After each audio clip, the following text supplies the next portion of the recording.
Today we will see chapter number 4 of book Insurance Regulations. The discussion will be on rural and social sector, IRDA requirement and regulations, micro insurance and micro insurance agents, ULIP insurance plan, that is ULIP, ULIP regulations, ULIP guidelines of IRDA, then about receipt of premium regulations, money laundering and CFT, know your customer and advertising regulations. So we are starting with rural sector. Rural sector is sector where any place or area is classified as such in last 10-year session of Government of India. Last 10 years census of Government of India. Mainly in this area, the residents are engaged in agriculture pursuits. They are cultivators, agricultural laborers, workers in livestock, forestry, fishing, hunting, plantation, orchards and allied activities. Similarly, social sector. This is unorganized sector like laborers or porters or the people who are selling fruits and vegetables. They are generally informal sector, not having member of any union, etc. They are economically vulnerable. They are generally below poverty line. They are from backward classes. Other categories of persons are those who are disabled and they require insurance support, or their guardians also requires insurance support to maintain these disabled relatives. This can be in rural area, in urban areas, even in metropolitan cities like Bombay, etc., where there are porters, dabbawalas, etc.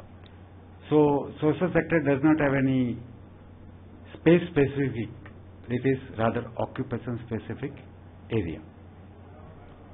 For rural and social sector, IRDA is having many regulations and it is always emphasis on any government to see that this sector is given enough protection financially. Then there is also informal sector, which is small scale industries, self-employed workers, those who are working at lower level of organizational technology. So for them there may not be any direct beneficial insurances, but there are many indirect beneficial insurances. Like once upon a time in fire tariff, there was special rate for small scale industries. Now, as per IRDA regulations, every insurance company operating in life sector should have minimum premium of this many percentage, like 7% in first year, 2% in 9% in second year, 12% in third year, 14% in fourth year, 16% in fifth year of gross direct premium income of the company. If these targets are not met, then IRDA may impose some fines. From time to time, IRDA is declaring that for next year, what should be the percentage of premium. Then for 6th, 7th, 8th, 9th and 10th, they have declared other percentage. They can declare also for year-specific percentages. Similarly, for non-life insurance sector, it is required that 2% of premium should be in first year, 3% in second year, 5% in third year of GDPI. Then once again, for next year, they may declare either specifically that for particular this much should be premium, or percentage-wise, like 6, 7, 8, 9, and 10, 5%, 5%, 6, 6, and 7% of gross direct premium income. For social sector, for as far as life and general insurance or non-life companies are concerned, it is related to number of lives. 5,000, 7,000, 10,000, 15,000, they should cover at least this many lives under their policies. Then now third branch has come in the last few years, that is micro insurance sector. It is mainly low cost insurance premium policies it is for low net worth clients who are poor, maybe below poverty line, but they require insurance protection. And the schemes are to be operated through network of micro insurance units for better risk management. As you know, the law of large number applies in insurance. So more and more members are part of this network. Risk management can be done in better way. Generally for micro insurance, there is no bifurcation of life and non-life. Generally, these type of products are part of micro insurance. Crop insurance, livestock or cattle insurance, theft insurance, health insurance, term life, natural disaster, personal accident cover. So these are handled by micro insurance sector. For micro insurance, IRDA issues separate license but as agent, and these licenses are given to NGOs, non-governmental organizations, self-help groups or microfinance institutions. Even individuals can apply for this license also, or even broker can do this business also. But the condition is that once agent takes this activity, he has to stick to only micro insurance. So agents are having some additional responsibilities as far as micro insurance is concerned. They have to do additional servicing of the policies and claims. They have to collect documents from insurance company, deliver to the clients. They have to collect claim checks, claim documents, etc. So all these additional services are there. For that, additional remunerations are also paid by insurance companies. Another important aspect of this agency working is that agent may appoint employees with consent of IRDA and insurance companies. Then whatever micro insurance products are there, those products are to be filed with IRDA. They should be simple in language and should be in regional languages. It should be easily understandable, and it is to be seen that they are free from legal and technical jargons. All products are having minimum and maximum sum insured and special terms and conditions which are less stringent and to be approved by IRDA. There is no separate micro insurance sector, but it is treated as part of rural and social sector. So whatever business is gained or whatever lives are covered, insurance company can treat them as rural and social sector to complete their target of rural insurance business, also a social sector insurance business. As we saw that NGOs, self-help groups and microfinance institutions are actively involved in these type of insurances. Micro insurance agent to distribute only micro insurance products. There is no micro insurance agent category separate. He is given agency license only. But once he starts doing micro insurance, he has to stick to that branch only. He is appointed by agreement with the insurance company, and the copy of agreement is to be approved by head office of the insurance company. So divisional office or branch office, whoever appoints him, should enter into agreement, and this agreement should be approved by head office of insurance company. Like any other normal agency, one life and one non-life insurance company, he can work with. That is the requirement for agent.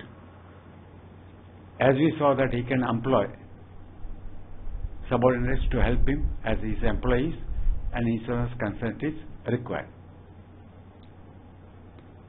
If other persons are employed to do marketing, then they have to be observing code of conduct, and insurance company has to impart them 25 hours training in local language.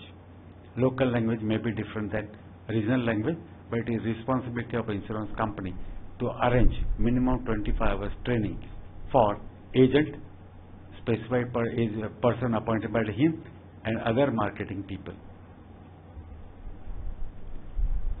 Micro insurance agent gets different commission, and their maximum percentage is laid down by IRDA.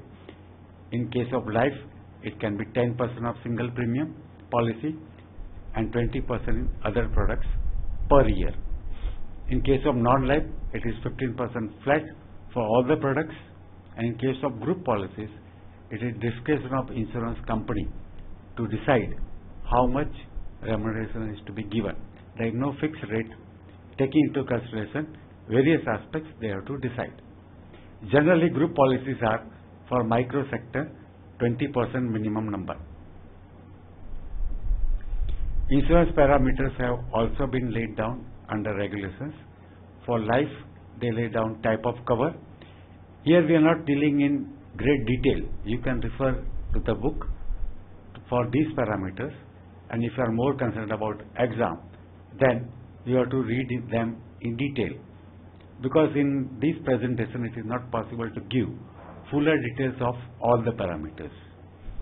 They are dealing with type of cover, what type of cover is to be devised, broad guidelines, minimum amount of cover and maximum amount of cover, so that big amounts are not put, so that they cannot go out of micro insurance philosophy. Minimum term of cover and maximum term of cover is also specified. Minimum age at entry is also specified, and maximum age at entry is also specified. And for group policies, minimum number should be 20, maximum there is no limit, because it is to encourage that more and more people join group schemes also, where it is not possible to give them individual policies. For non-life, similar requirements are there about type of cover, minimum and maximum amount of cover, minimum and maximum term. Now, general insurance policies, maximum is only 1 year. Why? Because under Act, no policy can be issued for more than 1 year unless it is approved by IRDA. So, till now, for micro insurance products, maximum term like any other general insurance policy is 1 year. Maximum age for health insurance products and personal insurance products are there, like life. In property insurance or crop insurance, this is not relevant. And like life, group policies should be issued for minimum number of 20 years. Maximum, there is no binding, maximum number can be any number of people. As I told you, that the aim is to see that more and more people join group policies where it is not possible to give them individual policies, like group personal accident policy, group medical insurance policy, etc. So that was about rural insurance sector, rural insurance, social sector and micro insurance. Now I will be dealing with very important type of cover under life insurance, that is unit linked insurance plan, that is popularly known as ULIP, unit linked insurance plan.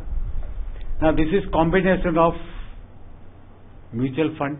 Mutual fund is to invest indirectly in stock exchange, so it is a type of investment. Pure investment is mutual fund, then plus insurance cover. So mutual fund and insurance cover are combined into one product, plus the insured can have advantage of, policyholder can have advantage of rebate in income tax. So it is combination of mutual fund, insurance and income tax benefits. So if person goes for mutual fund, he may not get income tax benefit. If he goes only for mutual fund, he cannot get mutual fund benefit, income tax benefit. If he goes only for insurance cover, he will not get benefit of advantages of investing in stock market. So this is combination of both mutual fund plus insurance. Now there are broadly three types of mutual funds. Conservative funds, these are traditional type of funds where investment is made only in government securities and bonds, etc. Nothing is invested in stock market. So their returns are low. So these products of mutual fund are not very attractive.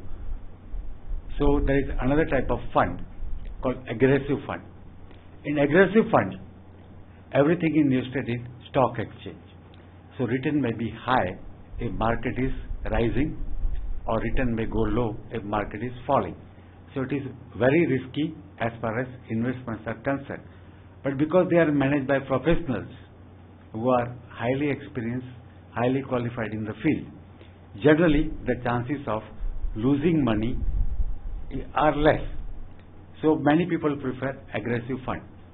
But best option would be to invest in balanced fund. Balanced fund is combination of both debt fund and equity fund.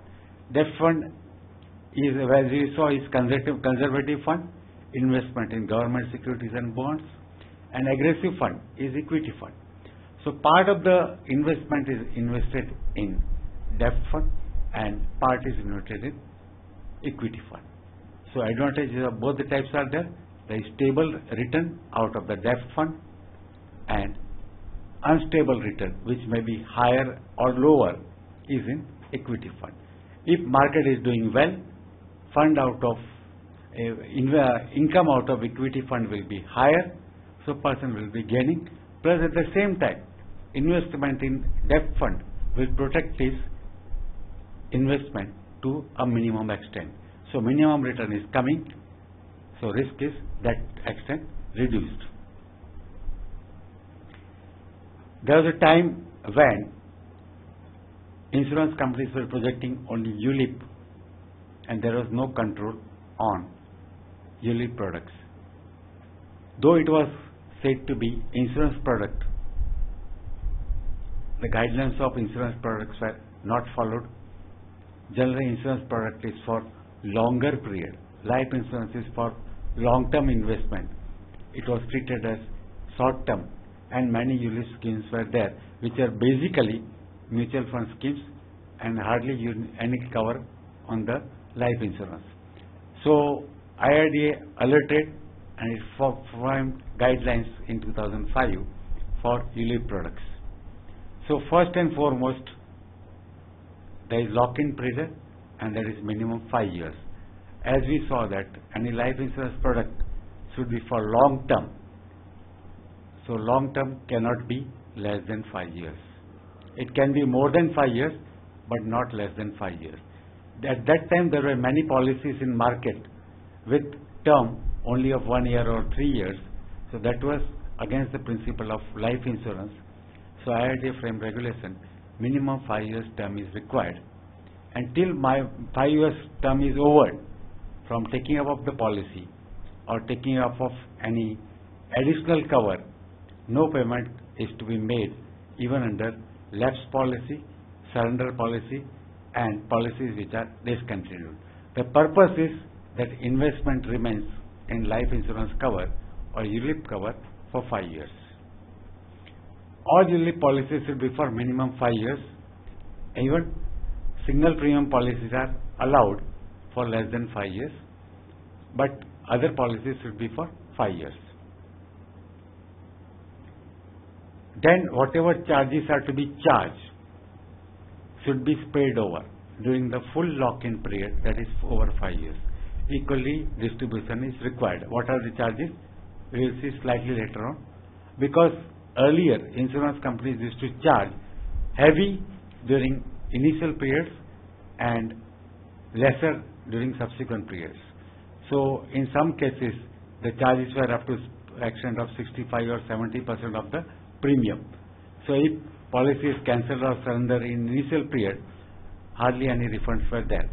So to discourage such practices, other than putting cap on charges, IRDA has framed regulation to see that all charges are distributed evenly. All types of ULIPs have level paying premium and additional premium. So this is very important. Premium should be level paying and even for additional premium. All top-up premium are treated as single premium. What is top-up premium? When insured wants to increase the sum insured or take additional cover, he can put in more money, but here it is treated as single premium. And other regulations of lock-in period, etc., are generally not applicable for top-up premium. There should be minimum return of 4.5%. This is called guaranteed return. So ULIP should have minimum return of 4.5. Even the scheme is performing or not performing yet, investments, insurance companies should pay minimum 4.5% as a guaranteed return. Or if IRDA says it should be more or less, it should be as per IRDA guidelines. But if there are no guidelines, then guideline is for 4.5% minimum guaranteed return at the end of the scheme. Generally under ULIP and annuities, partial withdrawal is not allowed. Accumulation fund to be converted into annuity on the date of vesting. Wherever the scheme ends, it is date of vesting. On that day, whatever is the fund, that is to be converted into annuity and to be paid over a period of time. For charges, etc., maximum reduction in yield is 3% for policies up to 10 years and 2.25% for policies more than 10 years. So, insurance company can frame tables for in between years. That tables are available in the book. You may refer to them.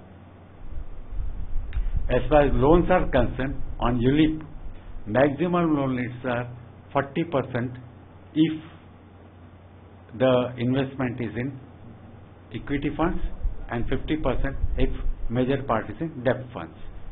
Of NAV, net asset value. What is net asset value? It is the value of any unit which is calculated by taking into consideration total value of fund on a given date divided by outstanding units. Suppose total value of fund on a given date is 12 crore and outstanding unit in that scheme, particular investment schemes, mutual fund scheme, is 1 crore. So 12 crore divided by 1 crore is 12 rupees. So NAV of particular unit will be 12 rupees.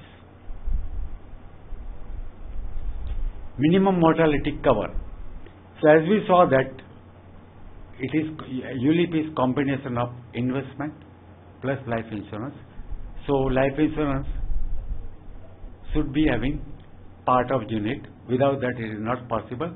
So regulation says that age on the entry can be less than 45 years. It can be more than 45 years. So this should be add-on cover or minimum cover along with unit. This is linked plan. Similar for, it can be linked to health cover also. Similarly, the scheme should be different for less than 45 years and more than 45 years. So mutual fund or investment part can be linked to life cover or health cover. So as we saw that unit is mainly life insurance plus health and plus other benefits, or life plus other benefits. It should be as per approved index, which are to be approved by IRDA. ULIP is as per IRDA, whatever investment is made by insurance company should be only in approved securities. It cannot be invested in non-approved securities. Non-approved securities can only be maximum of 25% of total fund invested. So 75% of the funds should be in approved securities.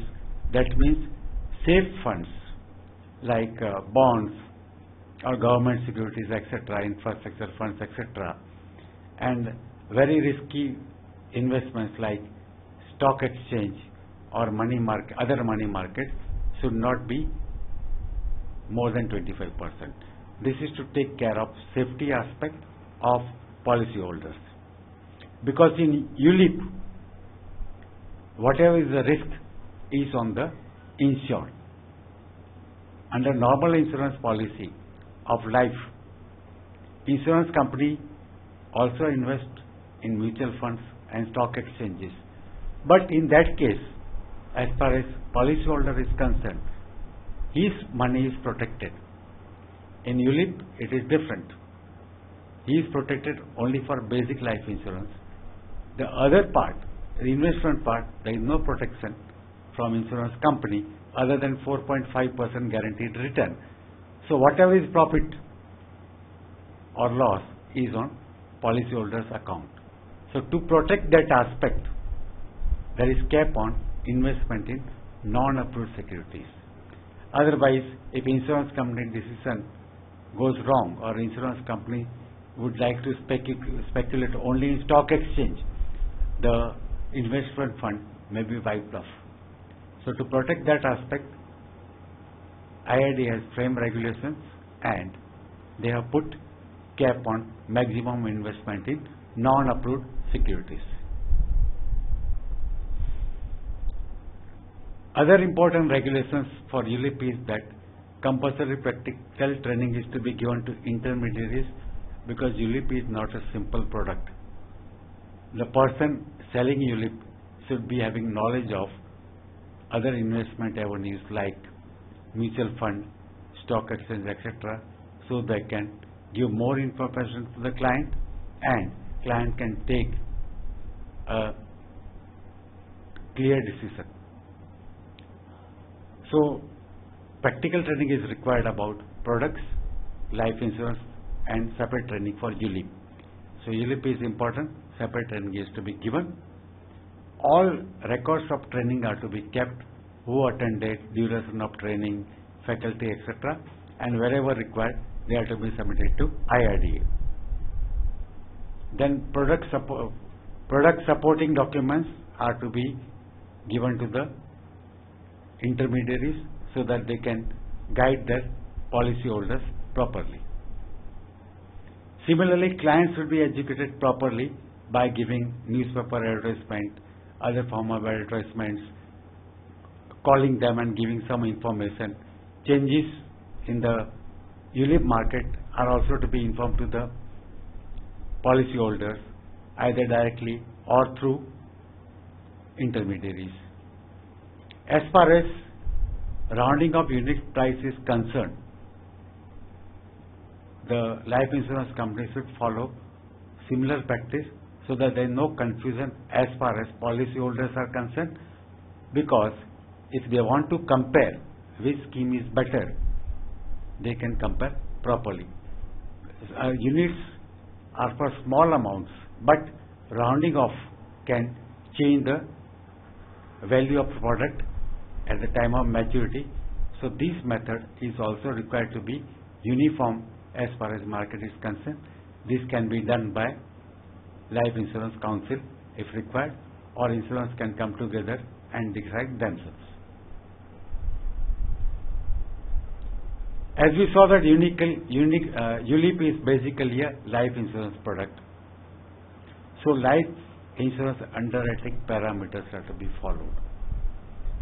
IRDA came out with regulations because it was treated once upon a time as investment products, and many of the criteria of life insurance underwriting were not followed by insurance company. It should be long-term product, so minimum should be 5 years. It can be longer than 5 years. It should pay guaranteed sum insured on death, and that is to be declared in advance. If you treat it as investment product, profit and loss is on the client, and it may happen that full investment, if it is made not properly, it can be wiped off and client may not get anything, policyholder cannot get anything at the end of the term. So IRDA says that sum insured should be guaranteed on death. It can be 100% of premium paid or 125% of premium paid by the client. There should be 5 years lock-in period. This is minimum. It can be more also. Partial withdrawal allowed subject to certain conditions, but amount is not to be paid. It should be remain in the fund for lock-in period. Top-up premium is allowed, but it will remain. It will be treated as single premium. Maximum loan can be given up to 40% of surrender value, not more than that. As we saw earlier, it should be related to what type of investments are made, whether in conventional products or stock exchange, etc. Maturity payment on date of vesting. Suppose the term is 5 years. After 5 years, the amount will be due, but it is not to be paid immediately. So it is to be spread over a period of time, and that is to be decided by policyholder in advance. Because if they, on the date of vesting, suppose the market is at lower end, then amount available out of investment part may be lower. So once it is spread over, then that is taken care of. Pricing should be such that it is in interest of assureds, and major parts should not be taken by insurance company by way of expenses, etc. That's why there are limit on charges. We saw that what are the limits.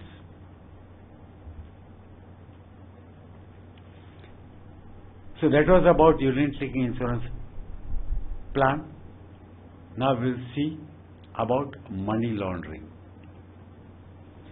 Money laundering is also a major problem in India nowadays, because a second economy is operating, which is called black market.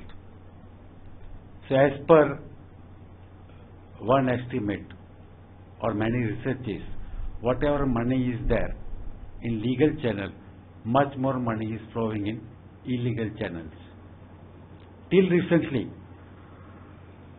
nobody was much concerned about illegal channels also.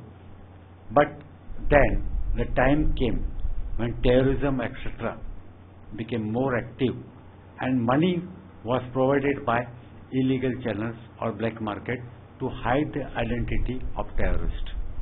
Similarly, narcotics gangs, etc., also were operative. So it became problem world over to control these activities of terrorism and drug trafficking.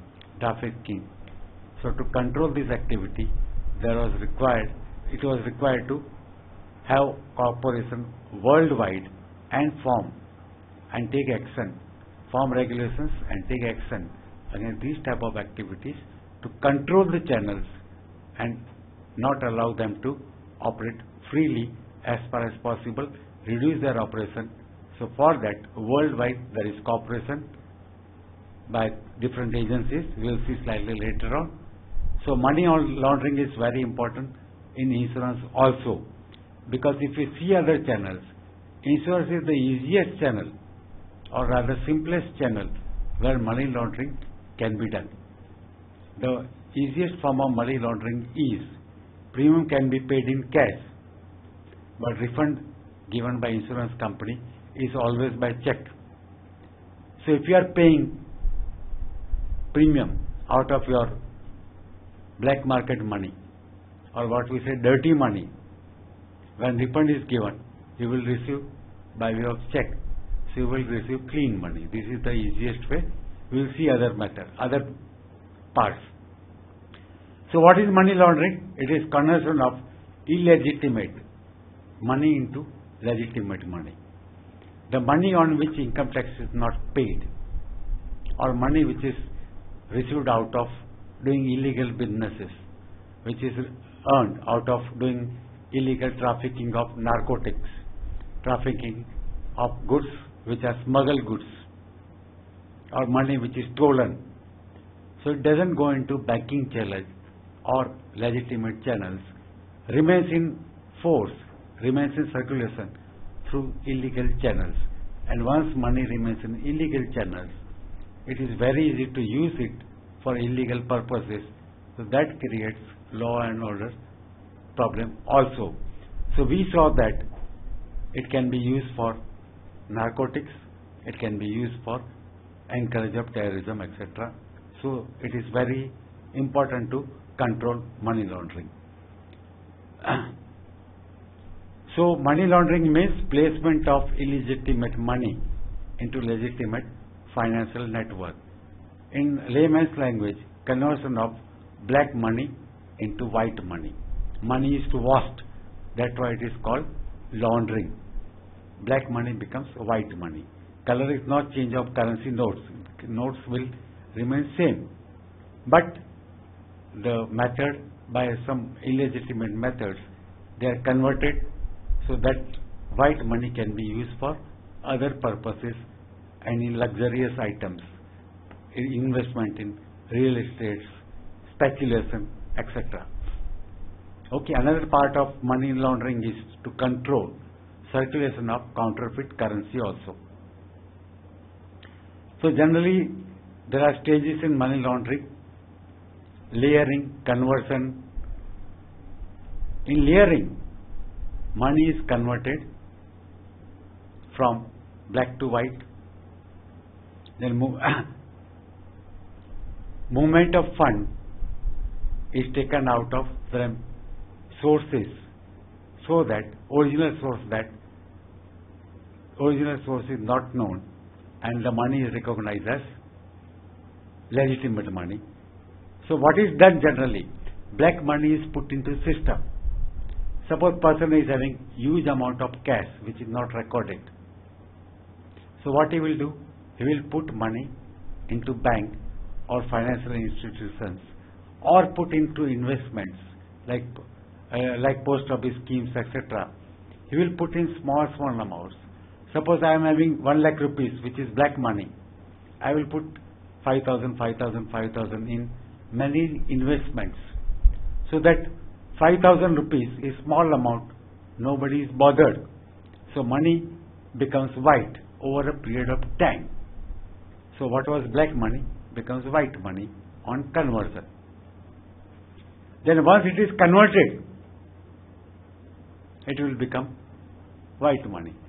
So what is done? Multiple transactions are created to shift money from black to white, and the transaction numbers are so many that a time will come that it is difficult to find out the source. Suppose if I am putting say 50,000 rupees, or say less than 50,000 rupees in my bank account, every day I will put 45,000, 40,000. I will go on putting the money in bank account, or create deposit, fixed deposit with different banks or smaller amounts. Then after some time I will transfer that money into other accounts, from one account to another to further. So from A account to B account, B account to C, C to D, I will make payment to other people. Then that person will make payment once again to me. So numerous transactions are created. That original source of my depositing amount by cash is lost. So now nobody knows that from where that money has come.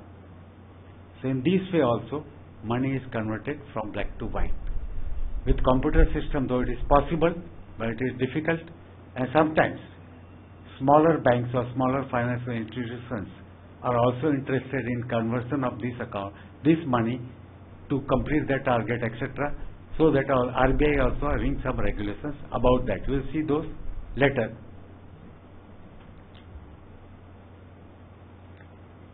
So we saw that smaller deposits are made to convert black money into white money.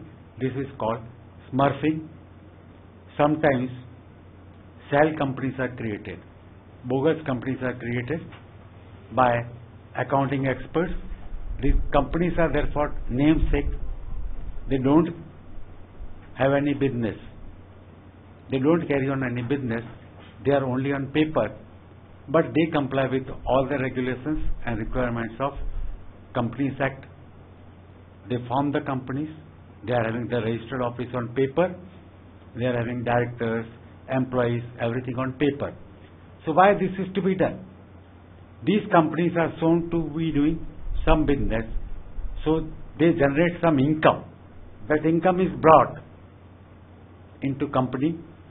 So income is by way of conversion of cash into legitimate income. So these companies are having shown as income, and income is coming from sources which are not known. So black money becomes white. These companies will pay income tax on whatever scales they are to be paid. So on original amount, if no income tax is paid, because it is black money, so when it is converted into white money as business income, then they can pay out of that business income expenses also, and whatever amount of profit remains, on that income tax is paid. So, amounts are withdrawn as expenses. Generally, they are paid to their employees who are not working but just shown as employees on paper, and small amount is paid as income tax. So, these shell companies also generate black money, convert black money into white money. So, there are many cases in which the registered office of many companies is small location. If you see the list of the directors, they are illiterate people or peons or small or normal employees are shown as directors who are not otherwise qualified. But to convert black money into white money, they are operating as companies. The easiest way to convert black money into white money or to do money laundering is to take help of overseas banks, and particularly of the countries where there are no regulations or they are not guided by any banking regulations.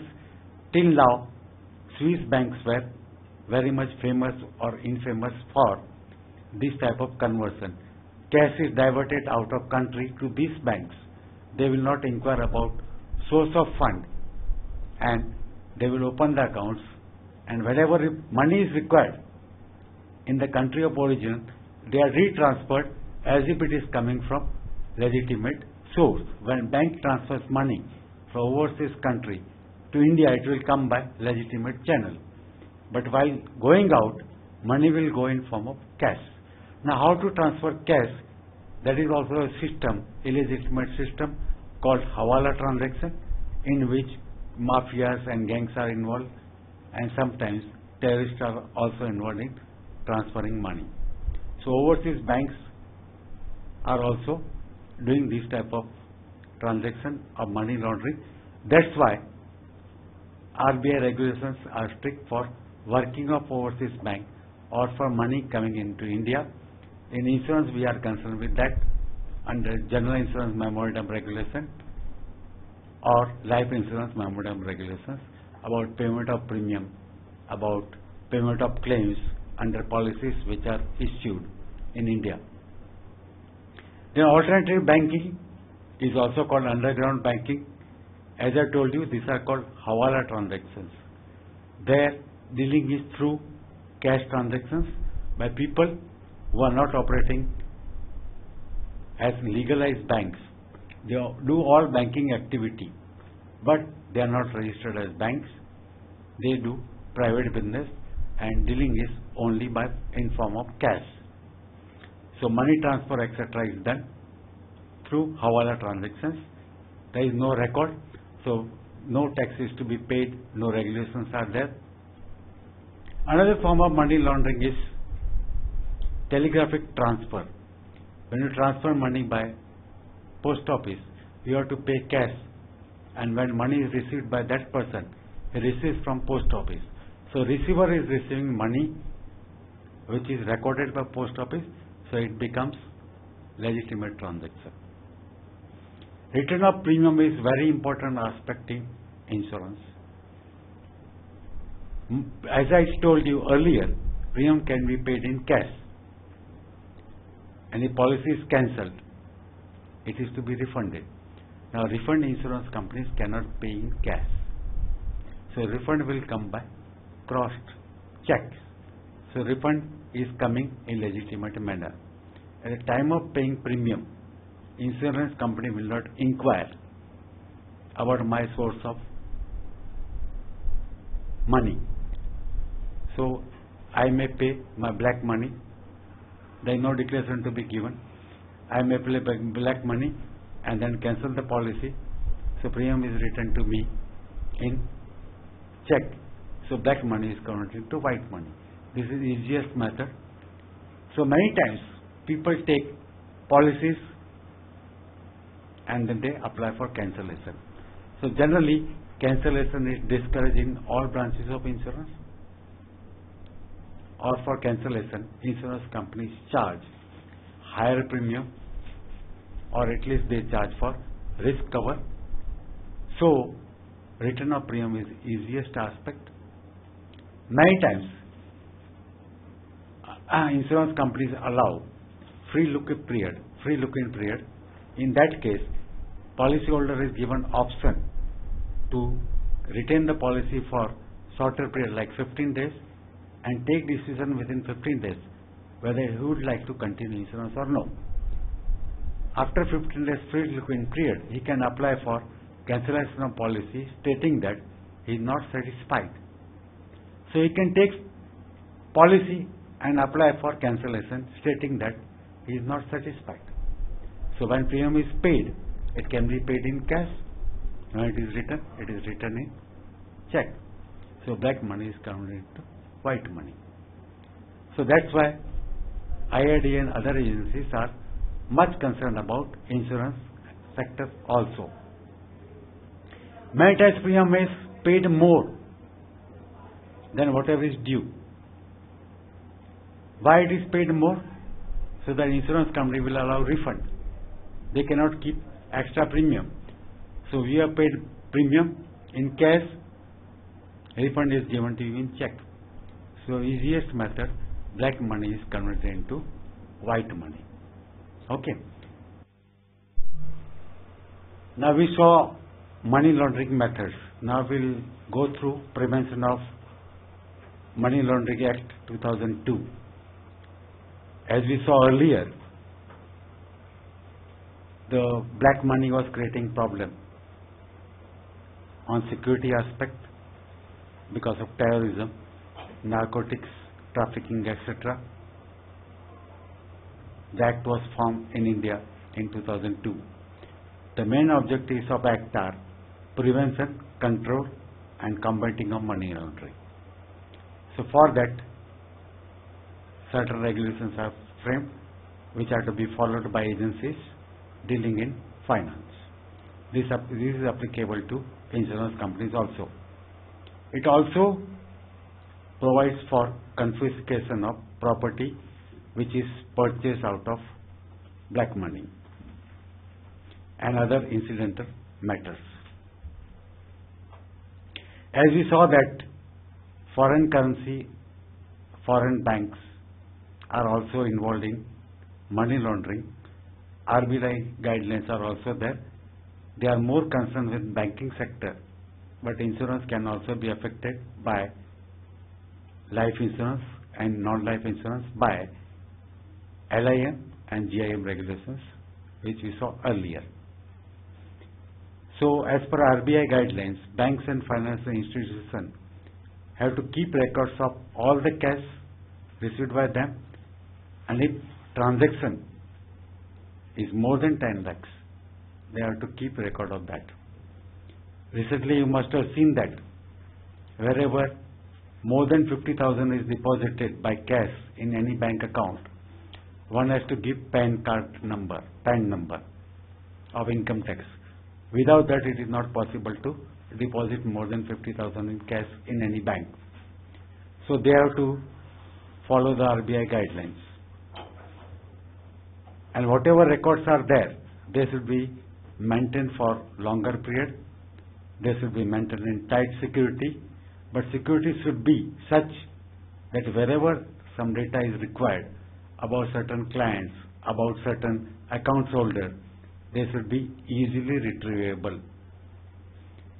Then auditors of the banks and financial institutions should evaluate the KYC guidelines, know your customer guidelines, and they should be satisfied about that, and in dissatisfaction by auditors should be recorded, and the concerned entities should try to correct those things. As we saw earlier, money laundering and problems coming out of that are not of India, they are worldwide, because terrorism and narcotic and drugs trafficking is big problem everywhere. So it is international problem, requires international cooperation.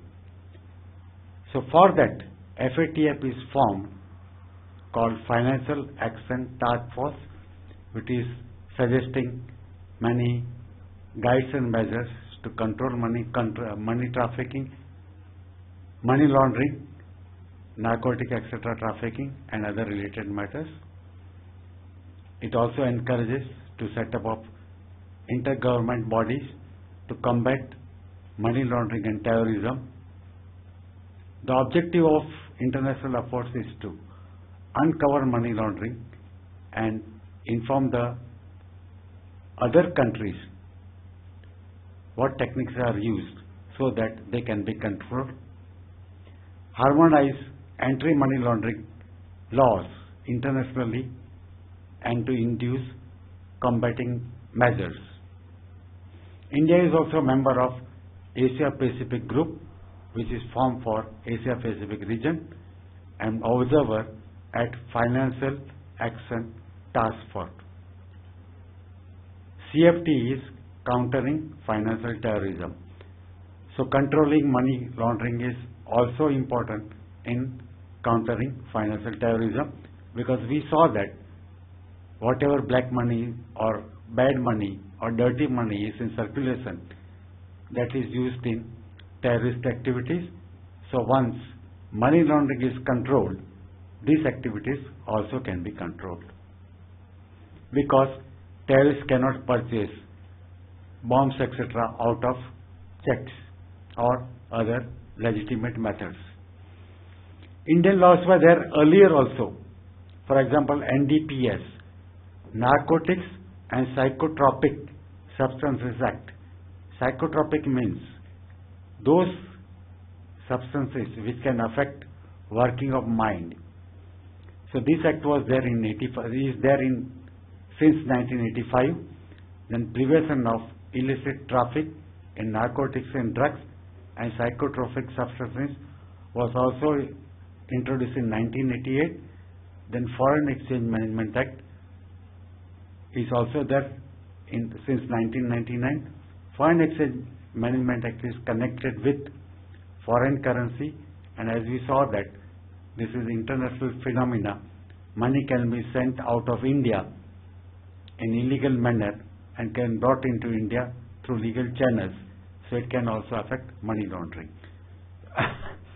So FEMA also lays down rules and regulations concerning with insurance fields or non-insurance fields also under Foreign Exchange Management Act.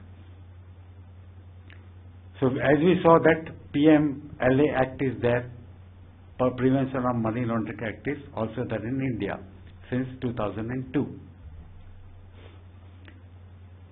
Now to control money laundering, it is important to know the clients and customers with whom insurance companies and other financial sectors are dealing with.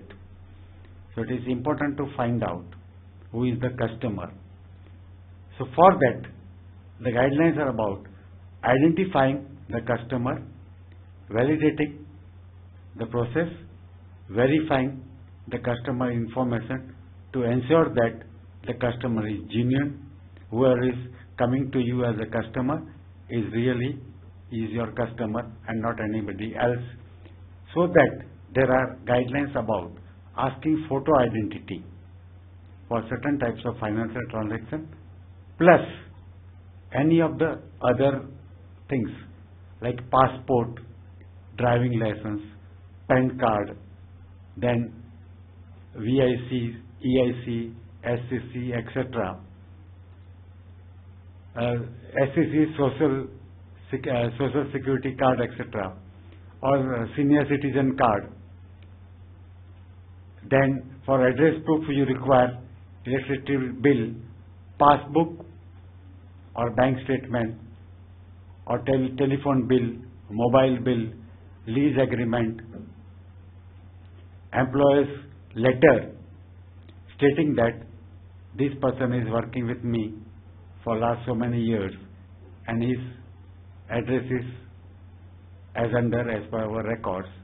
Bank statement, generally bank statement gives client's address. Ration card is never issued with that address, so it is also one of the proofs. Passport, then gas connection card, is also treated as address proof.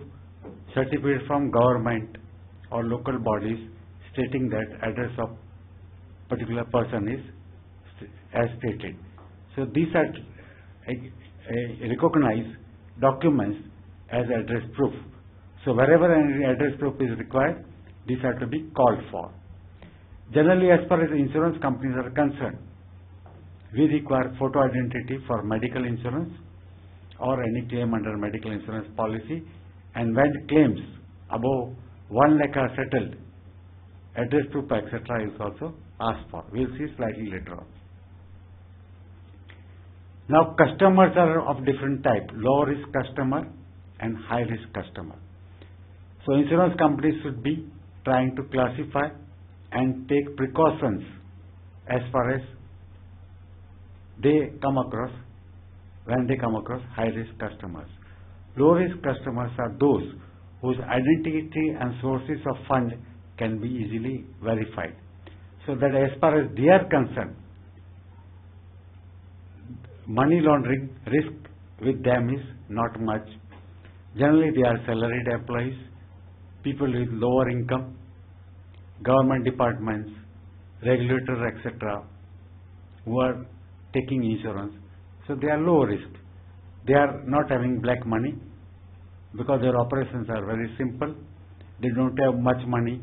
Even if they may be having some black money, it may not be significant amount.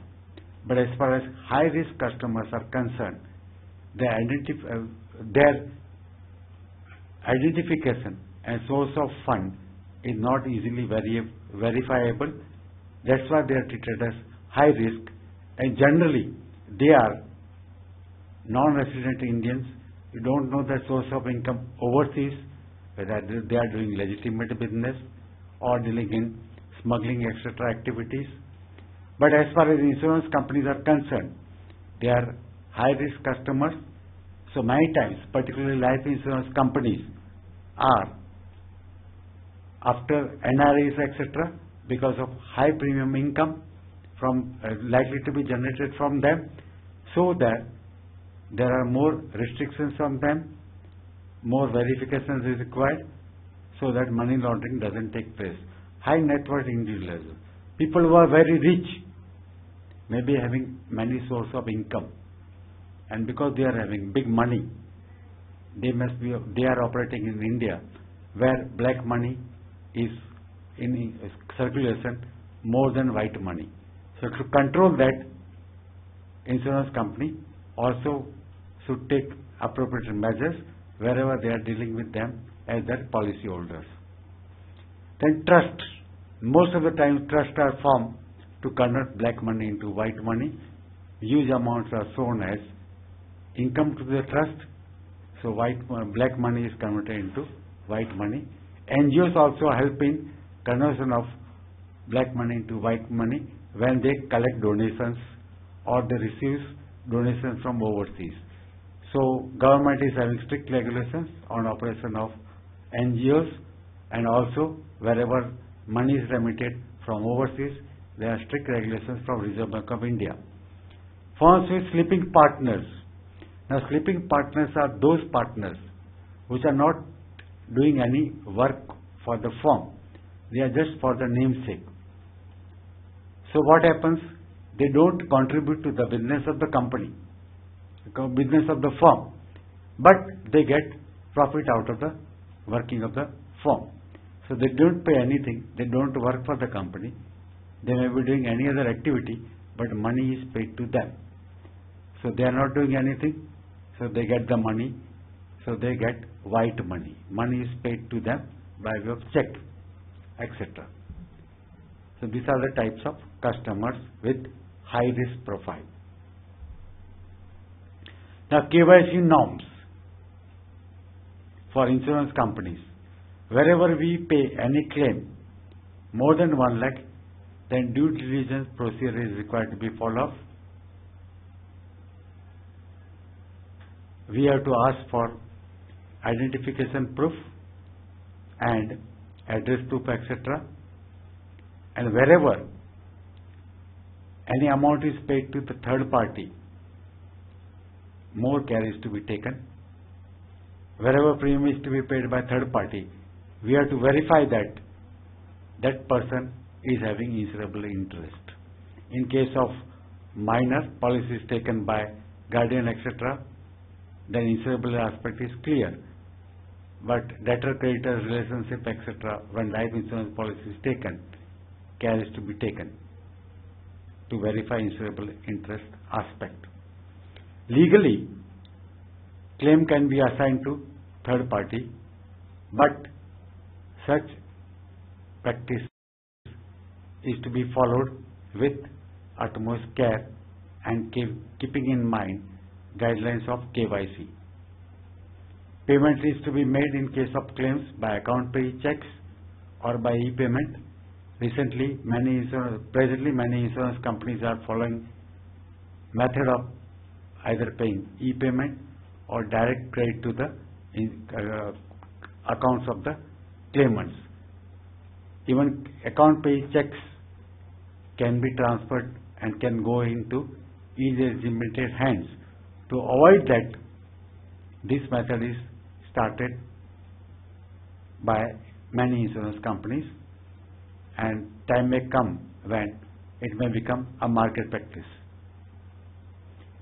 Insurance company has to keep check over frequent cancellation of covers. We saw that premium can be paid by cash. When cover is cancelled, return of premium is by way of check. So frequent cancellation is to be taken care, and if the transaction is arising some suspicion, then detailed investigation is to be made or higher authorities are to be informed. Assignment of policy to non-related person is also to be investigated. If it is to be consideration, then it is okay. Otherwise, life insurance policy can also be assigned for non-consideration. So we have to see that purpose is not to convert black money into white money. So in between there was time in India when policies were purchased and assigned, purchased by assignment by paying money in cash, and then on date of maturity money was being collected from insurance company, but IRDA has prohibited these type of practices. The purpose is to avoid money laundering. There are guidelines for anti-money laundering and countering financial terrorism.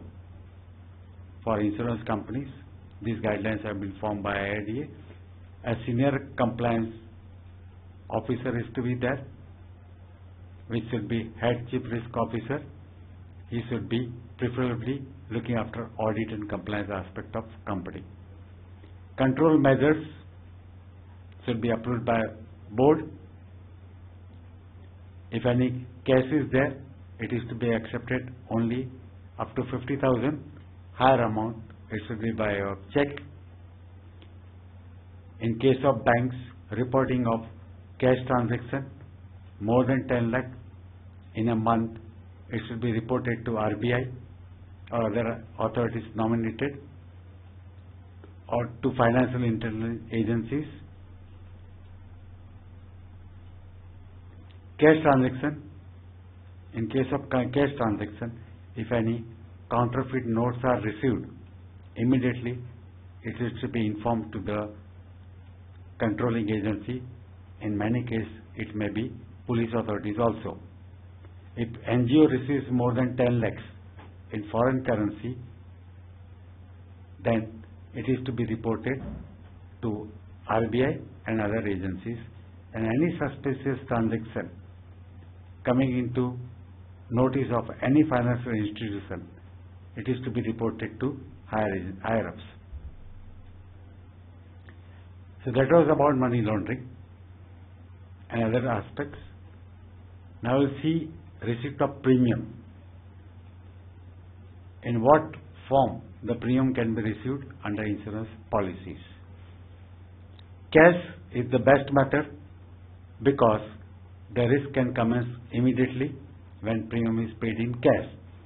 But as we saw that cash can also create problem about money laundering, So while receiving premium in cash, care is to be taken by insurance company, and if premium is more than 50,000, then other precautions like KYC norms are also to be considered.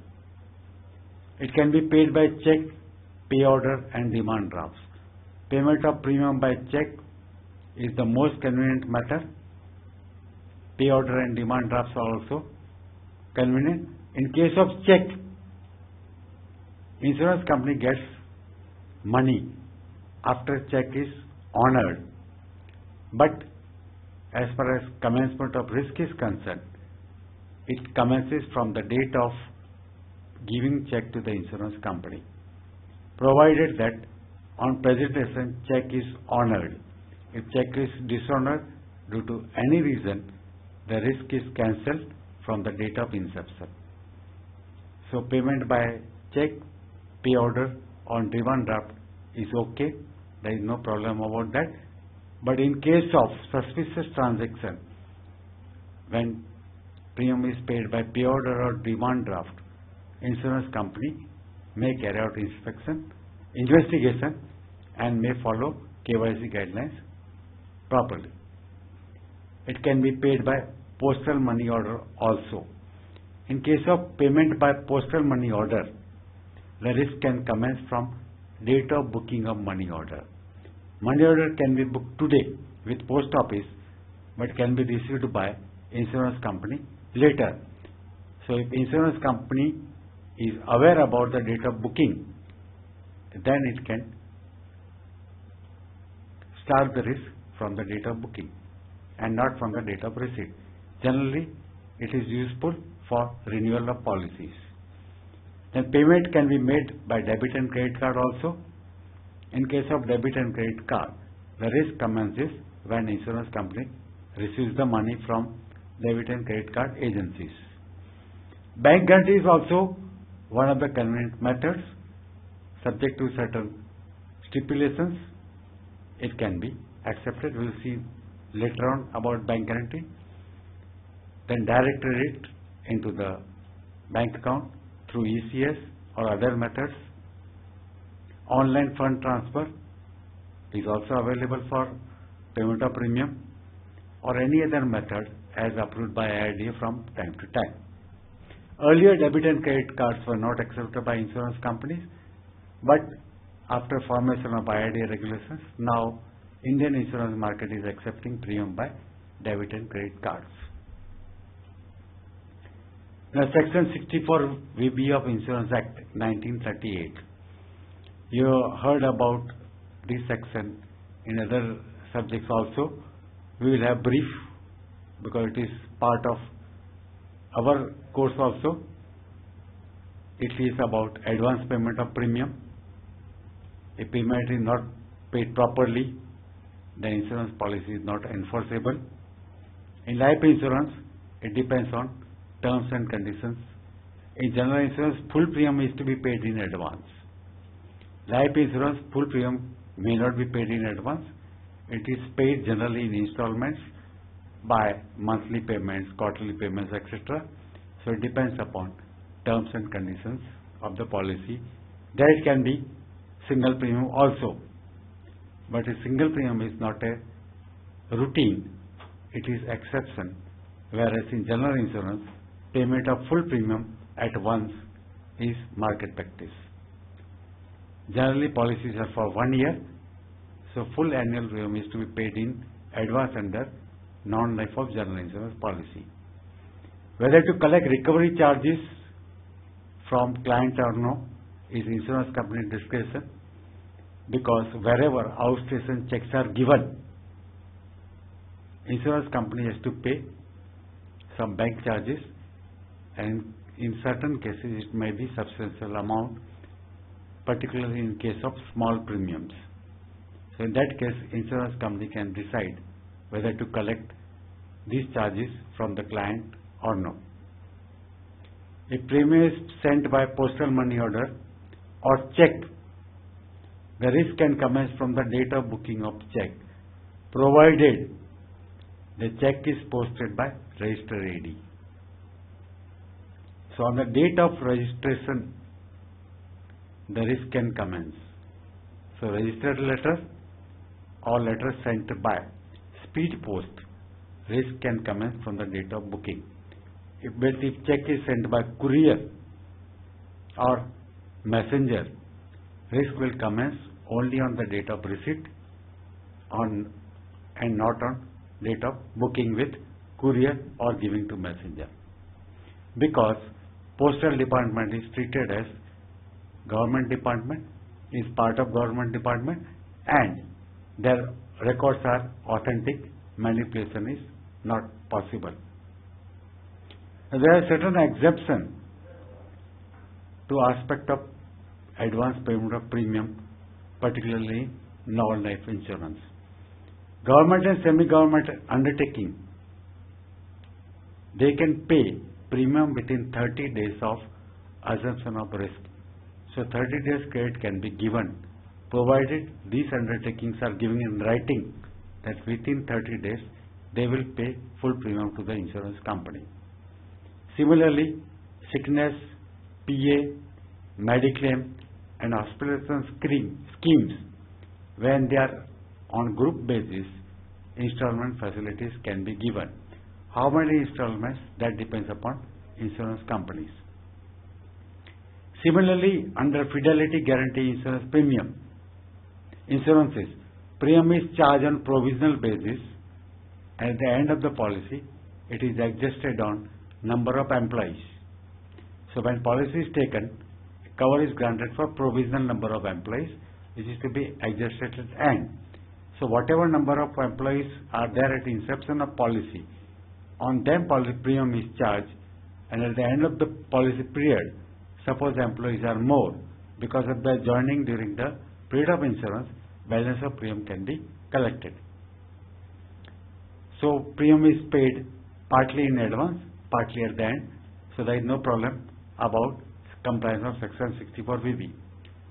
Many times in case of big risk, the proposal of mainly in the fire or industrial all risk policy, proposal is to be referred to head office of insurance company to get some reinsurance code. So in such cases, proposal can be accepted by charging provisional premium, which is to be adjusted at the end when the rate is decided by the head office of insurance company. So it is not a violation of 64VB, though premium is taken twice, first as provisional, when it is finalized, balance premium is collected. It is treated as if full premium is paid in advance. So adjustable policies, we saw fidelity guarantee or any other policy which is issued as adjustable. Earlier stock liquidation policy and loss of profit policies were issued as adjustable policies, but now presently they are not allowed as adjustable policy. So they are not part of this scheme. Aviation hull and marine insurance hull, though they are for a period of 1 year,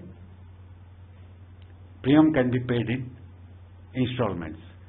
Generally, quarterly installments are allowed under aviation hull and marine insurance hull. Why? Because the premiums are huge. Long-term policies, CAR, ER, premium can be paid in installments. So any policy about 12 months period is treated as long-term policy, and premium can be paid in installments depending upon certain rules and regulations or market practice. Scheduled and consecutive loss policies, earlier it was allowed, now it is not allowed. Scheduled policies are the policies generally under fire and burglary policies which are covering many locations in one policy.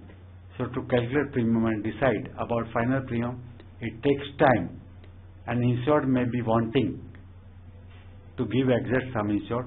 So earlier longer period was allowed, now it is not there, so premium is to be paid in advance. In case of co-insurance, lead insurance company will collect full premium. It may give share to the co-insurance companies later on. So as far as co-insurance companies are concerned, they are receiving premium later, it doesn't violate section 64VB. Similarly, reinsurance companies will receive premium later than commencement of risk, particularly in case of treaties. So there also it is not a violation. Then under National Agriculture Insurance Scheme, premium can be paid in installments. Then there are two other methods where premium can be paid by way of bank guarantee or cash deposit. Under IRDA regulation, these methods are also allowed. So client, instead of paying premium, it gives guarantee from the banker that up to particular amount, if premium is not paid, then his bankers will pay. So as per insurance market practice and regulations under Insurance Rule 1939, whatever amount is guaranteed, that amount, up to that amount only insurance company can accept the risk. Suppose client has submitted bank guarantee of 1 lakh, so insurance company can give policies up to 1 lakh rupees premium only. What is the system? That whatever amount is debited to bank guarantee account in current month, the premium is to be paid by end of next month. It is not day-to-day month, it is calendar month. So suppose whatever amount is debited in current month, suppose current month is October, it is to be paid by end of November. It is irrespective of commencement of date of policy. Whether policy commences from 1st October or 30th October, premium is to be paid by 30th November. If it is not paid by 30th November, insurance company has to approach guaranteeing bank for recovery of the premium. Otherwise, it is violation. Similarly, cash deposit, whatever cash deposit is made, it works like bank guarantee system. You debit to that, not debit, but keep record of that premium up to that amount and raise the bill on the client, pay by next calendar month, like bank guarantee.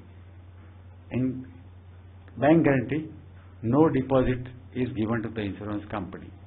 This deposit is like fixed deposit.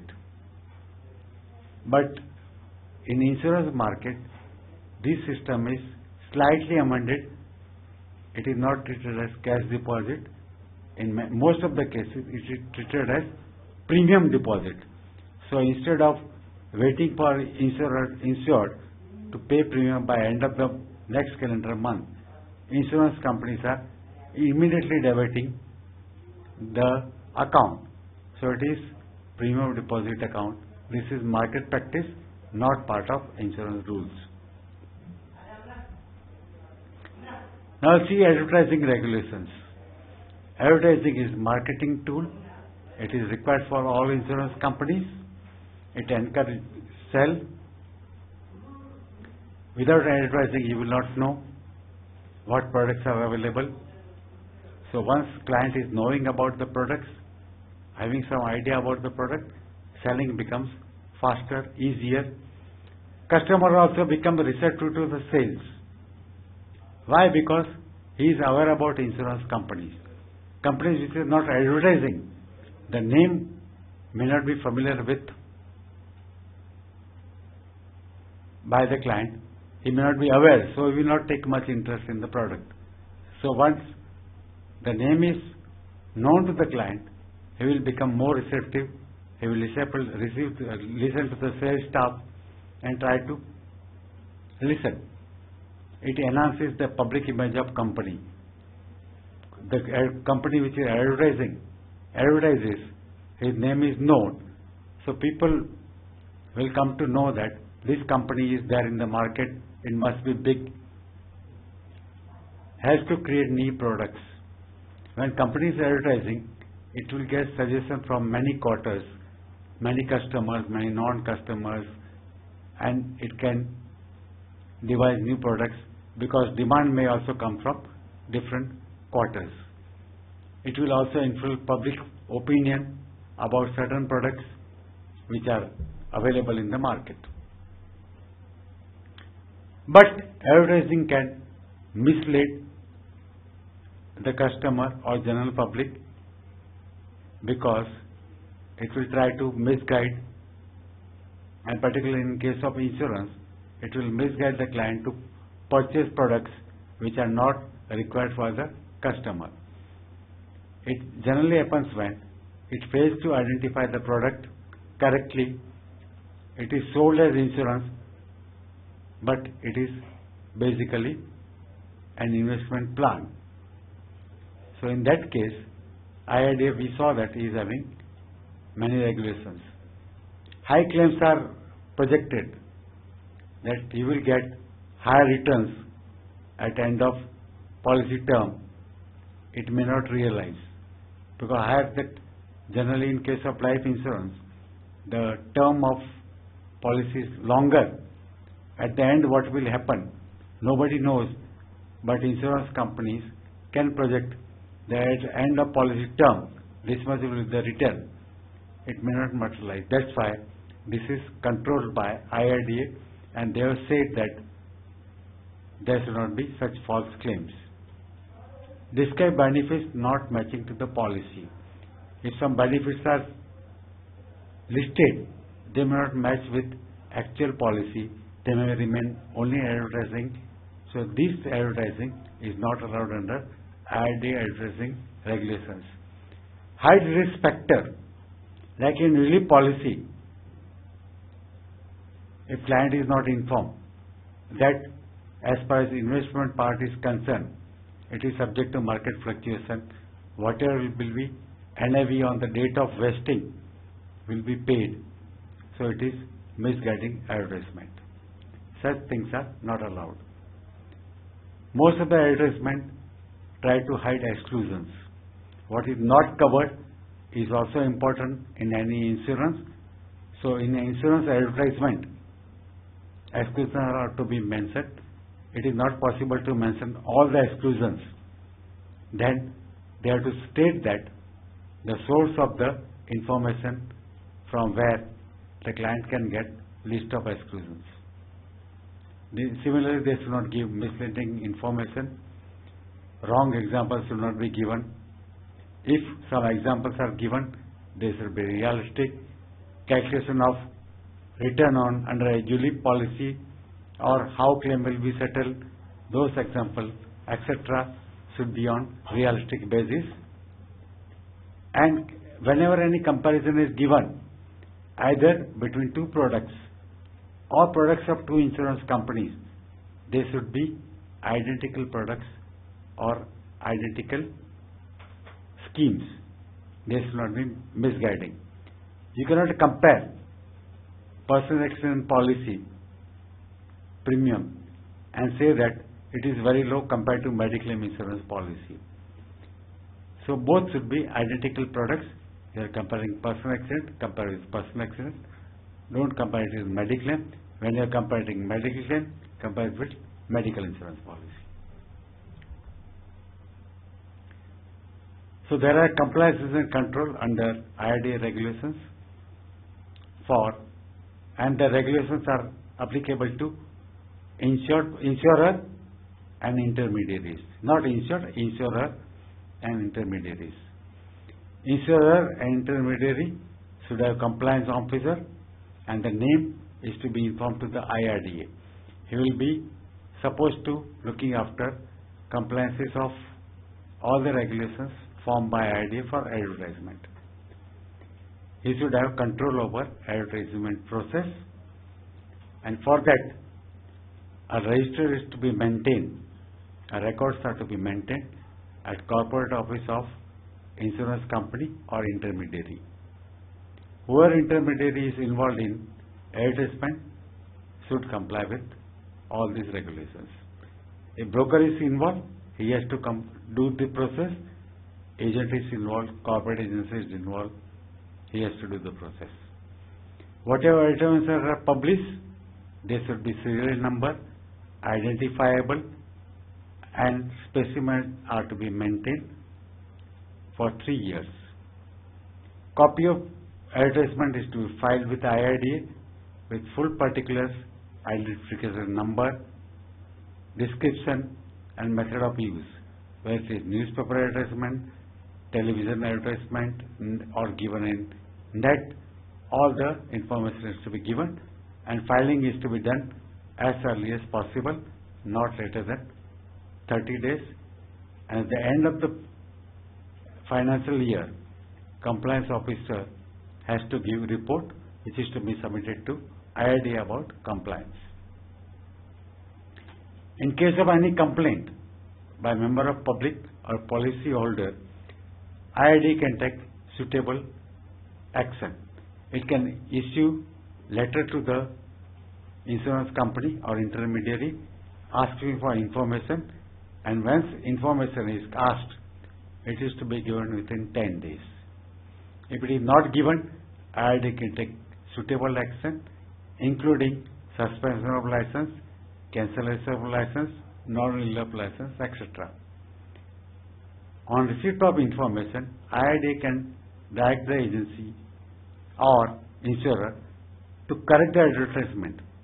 Now suppose first advertisement on a particular newspaper, the correcting advertisement should also appear in same newspaper, so that similar number of people are getting the information. So TV advertisement cannot be corrected by newspaper advertisement, or advertisement in national newspaper correction cannot be issued in local newspaper. So it should be in same media of identical capacity. It can also direct insurance company to discontinue the advertisement. Many advertisements are withdrawn on IRDA directing them, or they can take another suitable action, as I told you, suspension of license, etc. So today we saw rural and social sector, IRDA requirements for insurance company. Also we saw micro insurance, products, agents, IRDA requirements, guidelines, etc. Unit-linked insurance plan, unit-linked insurance plan regulations, unit-linked insurance plan guidelines, then regulation of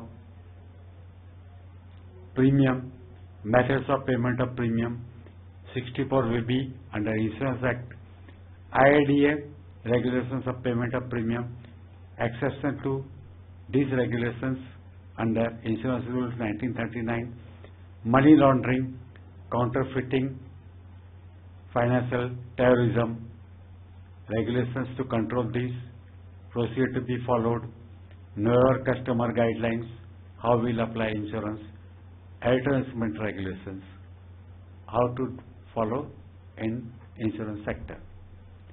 Thank you.